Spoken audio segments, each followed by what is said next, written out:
question, but that's going to be the Lilia being picked up for side of Bigetron. We have seen Moreno on the Lilia. It hasn't really been as popular in this season. I think we saw it in the previous tournaments quite recently. But now with that kind of wave pressure, along with the Barats, they're looking to be a lot more aggressive. And it's a great pick to really match the wave clear and roam potential of the Vexana. Only Novaria, along with Lilia, can kind of really battle Vexana in that department. So it's a good pickup when you're talking about the macro factor.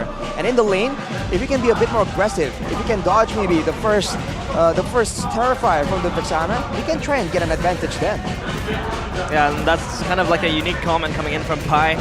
He said that it was just a coincidence I was playing Terizla, and he'll stop if his Terizla does lose, but it's going to be an X-Borg and Baxia pickup. This is going to be Taz playing the Baxia, I assume, and that would be very much new in terms of Season 13, because Taz has been showing up with the carry heroes. How will he fare with the utility heroes now given to him, especially this Baxia? That's an interesting pick, because in a way, usually you see the Baxia come in first, and then people will react to it with a Lilia, with a carry, to have the kind of damage, both physical and magical, to really shred down that tanky Baxia. Yeah. But picking it against them technically means that, you know, he'll be a bit more survivable compared to any other squishier, more aggressive heroes. So for now, we'll just have to see. The utility is there, the tankiness with the Firaga armor and the Baxia is there, but Bigetron, they're going for the Minotaur right here. So great peel, great utility. It's looking solid, but we've seen the Minotaur very easily punished against something similar in composition to Alter Ego, right? With the Eternal Guard, the Terrify. Kirby, expect blood here in Land of Dawn. It's going to be Alter Ego against Bigetron Alpha. Full of chaos as we enter the Land of Dawn. Both comps looking to team fight all around, looking for that early advantage. Arashi, who has the advantage when we're talking about that early aggression and team fighting? Early aggression and team fighting, I feel like the mid lane is pretty even. Both can really hold their own ground in a duel, in a 2v2. But the Baxia, I think, will output a lot more damage compared to the Barats early on, at least. And keep in mind, having a Minotaur means you have a sustained advantage, but wait, he is getting very, very low, very aggressive right here. He might get punished. He might, but there is Moreno right there. Woo. Yep. To help them and get out Taz, though. First onto Elite, though, and will be able to get it without using his retry, so he'll have a very good time clearing out his own jungle. Yeah, jungle fire now on the hands of Taz, and that was almost a punish coming in from Alter Ego. Nino and Eman left on their own devices, of course. This 1v1 will kind of be even, but Bruno does have that extra range that maybe could punish the carry if he does step too far for Eman. And so far, I think for Alter Ego, they just want to play this slow Bigetron. Still, with the active type of playstyle that they have, they want to really get going, get it on fire, of course, setting up the fire, especially for Bigetron now, having lost a few of the jungle objectives early on.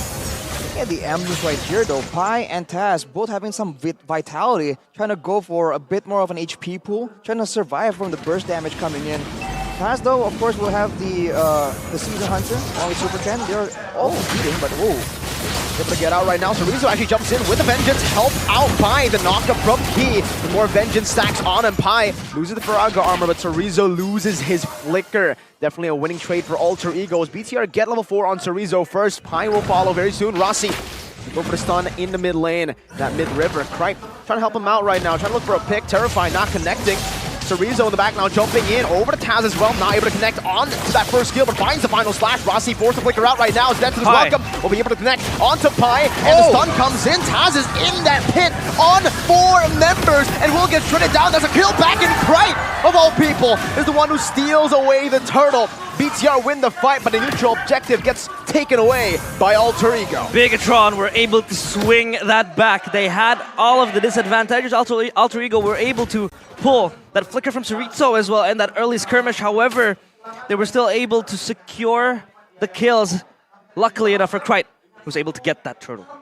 I think he might have gone with the Vexana passive, the explosion when you get a kill. Yeah. That was unfortunate for Bigetron, but looking at the control though, the fact that Alter Ego seems to rush in that kind of situation, instead of walking in cool, calm, with the right setup, I think it's showing again that Bigetron has more control when it comes to like when or how they're gonna fight it out. But of course, they gotta be wary of Krite's damage. I think that was the main issue there when they were just moving on, trying to group. That Eternal Guard is one of the X factors they gotta look out for. Well, I'm offended. Bringing them back into the Eternal Guard. That was really good. Minions Fury now by key to disengage. They get the disengage, but again, Alter Ego, we're not on that trade. Chorizo was pulled in, called upon to rotate bottom, and he will lose a bit of gold, a bit of prio in that XP lane. Yeah, Chorizo, of course, trying to respond to that pressure, and Pi was able to capitalize on the absence of Chorizo in the lane. Now, they want to try to shove this wave up towards the bottom turret, and Krite still with Taz behind him. And Moreno and Key has been, moving in unison, trying to exert even more pressure towards Krite. So far, has been able to deal for himself. He's been able to self-sustain, especially with the Vexana, with the Eternal Guard that has proven to be very crucial in the fights. Look at the player gold by UBS Gold right here. Eman is doing very well for himself, but Nino is higher there. So he is still making sure that this Bruno pick is not going to waste, and he's not getting really ganked a lot, considering that Supercan isn't on an assassin. The Barats has limited impact in that lane, and you have to remember for Krite, he has more utility right here, more poke damage with Impure Rage, because he's not going for the lethal ignition that we're used to seeing from Vexana to try and secure that burst kind of kill, but Moreno now gets jumped on. So has the Purify. Key actually helps him out just a bit. Rossi going to be poked down Key as well, but Moreno has lost a bit of HP. Chorizo up top looking for the little XP, but he actually got Pi's Faraga armor all the way super low now. He might actually go and follow it up. Faraga armor gone right now. Zed's welcome comes in again. That's a retribution this time from Super Ken. And the Minions Fury is able to knock out 3 members. Taz coming back in with Poisson. Mon is actually rotated faster than Nino and is dealing damage to Rossi. I'm offended, bringing him back. He very low, but he's still going to be able to survive as Rossi gets taken down. Chorizo in the back with the vengeance. Slays Krite and Nino. Despite all the damage, he isn't able to find any of the backliners, though he will be able to find one. A very, very overextended Chorizo. 2 to 3. And the neutral objective, and Mon wants to go for more. Just gets that Faraga armor and goes into that minion wave. Yeah. Pi wasn't able to kind of frontline the fight because his Faraga armor was chunked down by Chorizo. Chorizo was able to isolate him. But the gold laners were rotating in time. And Man was there to dish out the damage. So did Nino to carry out the fight in that last portion of that fight. So far, still even both teams, but for Bigetron, they have more kills, but the gold lead doesn't really translate to it because they're still quite close in that department. Still a huge back and forth, but the neutral objective game definitely now favors towards Bigetron. They're going to try and maintain that lead, but Iman is going for a very aggressive build here, Corrosion side, even though he's up against a quote-unquote unfavorable matchup. Yeah. We've seen some carries go for the Thunderbelt in that situation, but not Iman. He has that confidence, and on the other side, Chorizo is doing a great job just pressuring, kind of coming out ahead in the lane against what is usually expected to be a lane bully, the X-Borg. Pi is just getting shut down, not really getting a lot of advantage. So without his kind of pressure, Alter Ego, they're kind of struggling to find meaningful control around the map. Yeah, Thunderbelt not acquired yet by Iman, but they want to try to engage Pi, trying to frontline this fight. Taz, of course, is going to engage now for Alter Ego. No fight. They're disengaging, and for Bigetron, just trying to push up the pressure for Alter Ego as well. They're still trying to figure out which side that they want to kind of, exploit. And turtle fight coming up. Taz ready, up in the wings. Rassi as well, close to him in the proximity. Meanwhile, for Super Ken, he's also ready, called upon. 50-50 again, this time on the turtle. Taz with that shield unity already. Rossi going to be poked down right now as Taz jumps into the midst, but it's Minions Fury and a final slash lock him down. Death is welcome, stunning him up, and it's Super Ken who finds the win. Iman very low, one last shot to find him. Pi burns him down in the back with the last insanity. Iman is down. He will surely follow next. He does not have any backup. Nino balls him down. Chorizo's recalling, but Nino almost caught him. Nino's definitely a man on a mission right now. It's a 2-for-2 trade in the end with a neutral objective going to the red robots. Yep, it's their swing now. Nino was able to really hit that much damage. Iman, it was so unlucky for him to be chunked down that fast, and he wasn't really able to participate in that fight. So Alter Ego was able to really push up. Bigetron lost one of their main damage dealers and their carries. So that fight was really, really in favor of Alter Ego, even though the neutral objective was still in contention. Looking at the goal difference though in the game so far, the side laners for Alter Ego really are gaining momentum, but can they make that work? The jungle, the mid and the roam still is at an advantage for Bigetron. They have ways to really push through now, and now that I think they will be predictive of Alter Ego trying to make aggressive moves towards Eman. They know that they're gonna just run through and they can just plan counters for it. Supercan getting melted down. He has Death to his welcome. Able to find Taz right now. The Eternal Guard, and oh my god, the burst from Krite. That glowing wand, first item, is doing him a lot. Yeah, that glowing one will be so good, especially to chunk down frontliners with the bird as well. And so far, it has been quite a swing for Alter Ego, even though Bigetron still holds the gold lead to 1.1k up, and Alter Ego everywhere on the map, but I think Rassi gets Bigetron. Oh, I'm offended, gets knocked up 3 times, finds that I'm offended, but Eman is still able to disengage right now as Moreno jumps in. Oh! He wasn't even able to pop in the black shoes! My god, Nino! With the damage, the worldie, and the crit! Massive miscalculation for Moreno right there. He didn't think he was gonna get chunked that hard, and also Rizzo gets jumped on. Don't think he's gonna be able to survive this one. The vengeance is not gonna help him in that situation. Supercan knocked up, and Nino is online 4-0 and 3 to snowball for Alter Ego. Nino on the Lord, now with a Melphic Roar. Not even Key can really withstand the damage. Supercan brought back by Pi. Key having to help him disengage. Lord number 1 gonna be taken away by Alter Ego for free. Great momentum play for Alter Ego right there. Finding the chase, finding the long fights, instead of going for a big engagement where the Minion Fury, the final slash from Bigetron can make a difference. They went for the prolonged, slow chase where the Don't Run Wolf Kings, where the Shield Unities can really pay dividends for Alter Ego. They know their strong suits, and they shut down Bigetron's attempts even before the neutral objective is up. It's almost like a form of long-term objective setup. Yeah, and Nino is just a sleeping giant. He's able to get his hands on his kind of crucial items, that Melphic Roar as well. He's able to chunk down so much damage, so much health bars, and that process of that crit. That was insane, and Nino could possibly be the key to winning this first match in the first game, because so far he has been performing really well. 4-0, literally, was really able to handle all the pressure coming in from Bigetron, and Nino, of course, they have to look out after him, especially for Bigetron. Not even the Black Shoes was able to save Moreno in that last fight. We're talking about Siege. Alter Ego have amazing Siege, man. They got that Bruno to hit these turrets, tanky frontliners that can also hit these turrets. Should be able to take every single turret except the base turrets here, and they're already working on it. Tier 2, taken for free in the bottom side of the map by the Lord. Finally, they deal with that Lord in the bottom lane, but Alter Ego are pressuring every single lane. Another turret going to Alter Ego up top. Only one tier 2 left, and it's the mid lane. Yeah, this could be a statement as well for Alter Ego. They don't really need, they don't really need to rely that much on Taz. When you have other talented players as well, when you play for them, they can also carry you, and Alter Ego will bring that dynamic in the upcoming matches, but so far they still have to focus on this one. Not finished yet. They try to get that tier 2. It's not going to really fall in their hands. Well, Alter Ego, they just try to brute force that turret, but it was, withstood by Bigetron. Conveniently for them, though, Moreno has finished the glowing wand, so the tankier frontline members will be taking a lot more percentage HP damage, and Key now has a flask of the Oasis, so Eman can be a lot more aggressive right here, as Pi just waits for an opportunity, but alone, it's not really possible for him to try and make anything too crazy happen. He has the Brute Force Breastplate and the War Axe, so the damage and the movement speed will definitely aid him in chasing down the backline of Bigetron. But as you mentioned, Realize, for Nino, 4-0 and 3, he is no stranger to carrying the game. Even now with a Wind Talker, he's going to be outputting a lot of damage.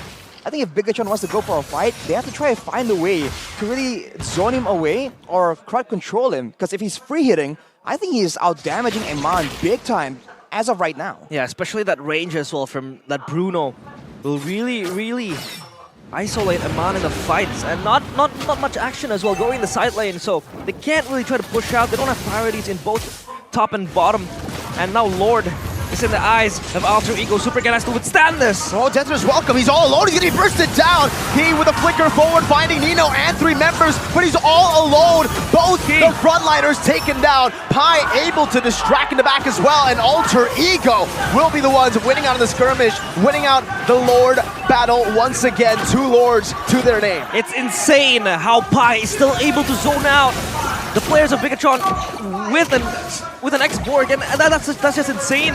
Coming from not able to get his hands on the Terizla, that's not a problem because he's still able to perform and deliver in this fight as Alter Ego seek out a siege towards that mid turret. The creative use of the final slash for Chorizo to move the minion away to delay the turrets being sieged down by Alter Ego, but with the Lord, they're gonna try and get at least one.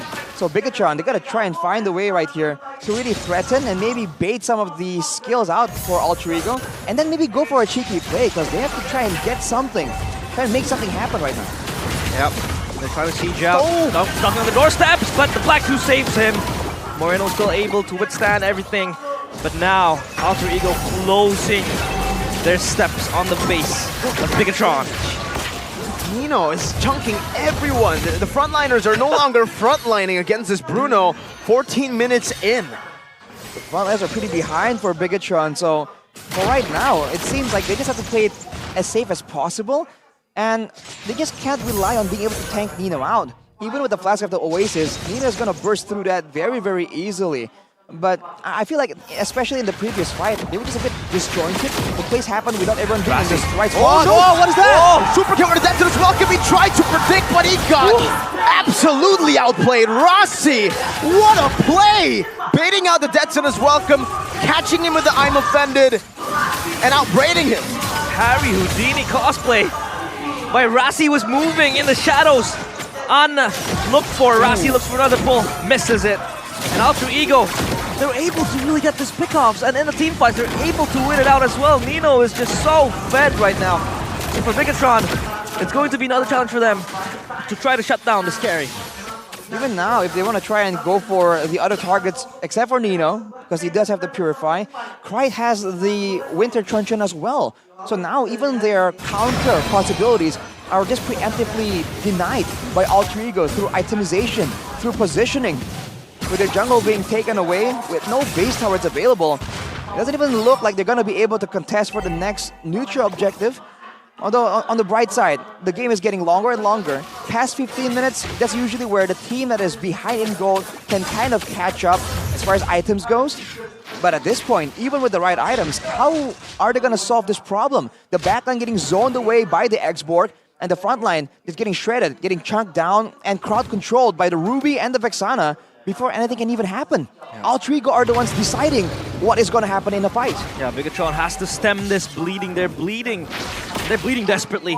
For Alter Ego, they have their hands first trying to induce this chaos coming in. The Bigetron, they want to contest this Lord. As one of the initiators hiding in the brush. Oh, nice final slash. He finds Rossi, Minions Fury right now. No flicker, followed up. Last Insanity coming down. Rossi will lose his immortality. Pi will lose his Braga armor, but that's about it. Moreno already used it. Oh, Nino is 1 HP. Barely gets out, has the house claws. He should be able to sustain back up, but there are no creeps in his jungle. He's finding it very hard to find something to hit, to get that regen off. And because of that, now Bigetron Alpha will be the ones holding on to the Lord. But Alter Ego, look at how disciplined they are. They know the mini waves are pushing in into Bigetron's base. It is the long game for AE. Yep, the minions pushing towards the base, priority in 3 lanes. So now Lord should be able to be secured by Alter Ego. And yes, Bigetron disengage. They want to try to reset everything. But this is going to be a hard game for them. That's the damage coming in from the Lilia, man. Nino, I think he was caught a bit off guard by that as well. Only 1 or 2 Dark Matter energies, Dark Matter Blast, and he's already taken out of the fight. But with that sustain, with the fact that they were able to just delete Key in that fight, they just go for it and just wait on the minion waves. That's why the base turrets are just so important right now. With the Lord, with all the damage available to them, technically, they have to rely on Nino to really output the structural damage. So Bigetron, they have a good chance of defending this. Lilia is suited very well to try and burst down the Lord. Alter Ego, they gotta try and do something creative here. not just walk and march through in with the Lord, because I think Bigetron are very prepared for that already, and they have caught up to the gold disadvantage. Even Eman is at full items, and he is not going defensive, man, not tanky, he's going full damage. Yeah, they have good high ground defense. Pi wants to try to beat this out. Rassi could pull. Onto King, flicker backwards. Chorizo looking for a play right now. Taz gonna be melted down 4 now. Pi in the backside with last insanity. Now losing Frogger armor, going back at it. Chorizo gonna be shredded down. Iman doing the same thing over to Taz, but only is gonna be the immortality. That'll knock up to the base. Is wide open for Ultra. He's gonna take a stay on the base, and they will secure game number 1 against Bigetron Alpha. That was insane. Ultra Ego finally able to slash that final blow towards Bigetron Alpha.